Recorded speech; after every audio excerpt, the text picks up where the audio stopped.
Raiders, I'm bringing you some good news. Plarium actually confirmed the official date for the Thor fusion on a press release that they dropped yesterday. So we're going to go over it in just a second. The reason why I'm saying it, they are good news, is because the fusion won't happen this week. The fusion won't happen next week either, which means that we have plenty of time to pray to the gods of RNG, and hopefully the clan boss will drop us some good rewards. So what I would strongly suggest you, if you are able to one key most of these difficulties, make sure you are trying to basically hit every single difficulty every day, guys. Like this, you're going to be able to increase your chances to get a couple of extra void shards, ancient shards, etc. So make the most out of it. If you're like me and every now and then you are actually skipping hard and brutal, I do tend nowadays to skip them pretty often, and that's just because I'm being too lazy to kind of like remember every 6 hours that I have a new key to go and do my clan boss. So hopefully we're going to be able to basically save a few more sacreds. It's very important, guys. That's why they're good news, because it means that we can prepare better for the Deck of Fate event, which, by the way, we don't really have a date for it just yet. I do hope that it will be somewhere after the fusion or during the fusion, and we can basically double deep points for both of them. That's my main prayer right now, and we can actually accumulate more shards. So that's the good news. But if we're quickly gonna go over the press release, so Norse Pantheon descends on Raid Shadow Legends in Asgard Divide special event, and as you may notice, was actually not even published yesterday. It was a few days ago, actually. My bad. 4 famed gods join Raid as a part of a special in-game event running from 24th of August all the way to the 24th of October. So right here is basically made by their main team that are located in Israel. Plarium, a global leader in developing free-to-play mobile and PC games with more than 500 million registered gamers worldwide.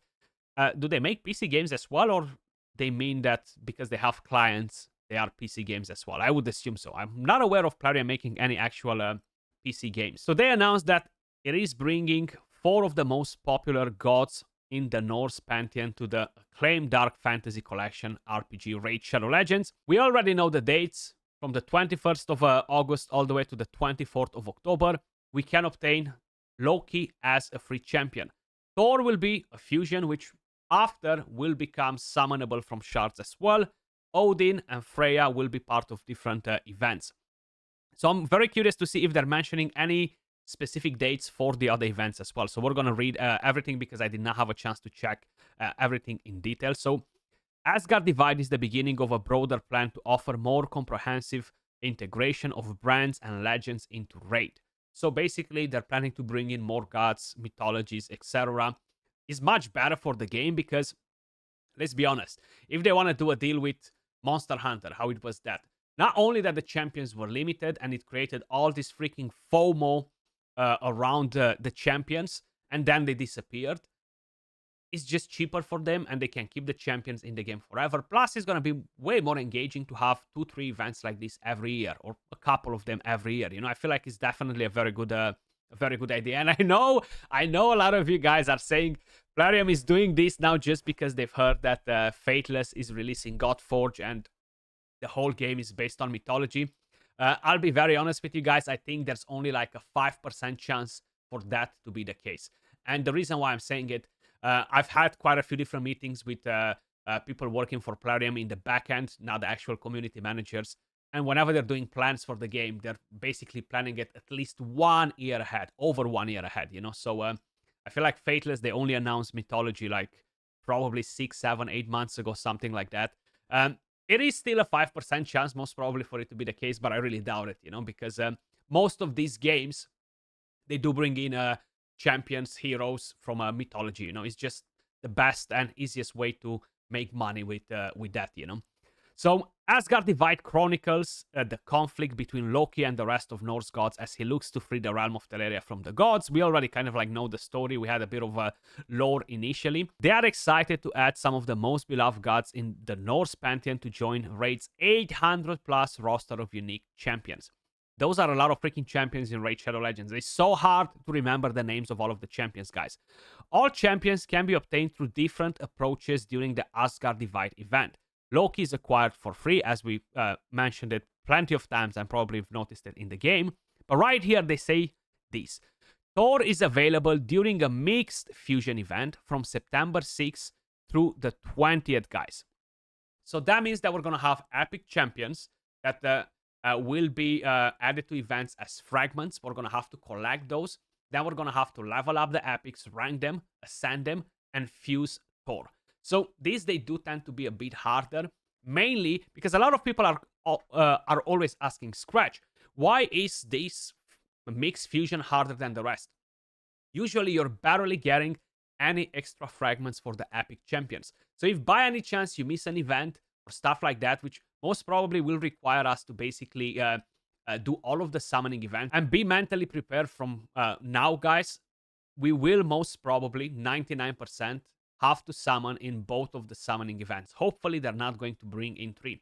And the reason why they are harder is if you are skipping an event by any chance, if you maybe you forget to do an event or something, you're going to be punished because you're not going to be able to collect enough fragments to do the fusion. That's why it's usually harder. Yeah, hopefully, hopefully it makes sense. Now, 6th of September, that gives us almost 2 weeks. Actually, they are 2 weeks to prepare. So we have plenty of time to save more shards. Make sure you guys are not engaging in events. I know I've just made a different video talking about it, but just stressing it again, you know. Skip the events and basically you're going to have plenty of time as a free-to-play player to slowly prepare for the fusion. 2 weeks is definitely a decent amount of time. Save some of the energy, all of the pots that you're getting daily from these free packs, you know, for every second day rather than daily. Save your gems to prepare with the energy, you know, to be able to do all of the Dungeon Divers events and stuff like that. Very, very important. Then Freya and Odin can be obtained via shards at any point during the Asgard Divide campaign. Odin is also Plarium's first ever champion to serve as a dungeon boss. The limited time dungeon will be open for the duration of the Asgard Divide special event for players to farm gear, including a new unique set inspired by our Norse champions. So as you probably noticed, we have no specific dates about when is the event for Freya, when is the event for Odin.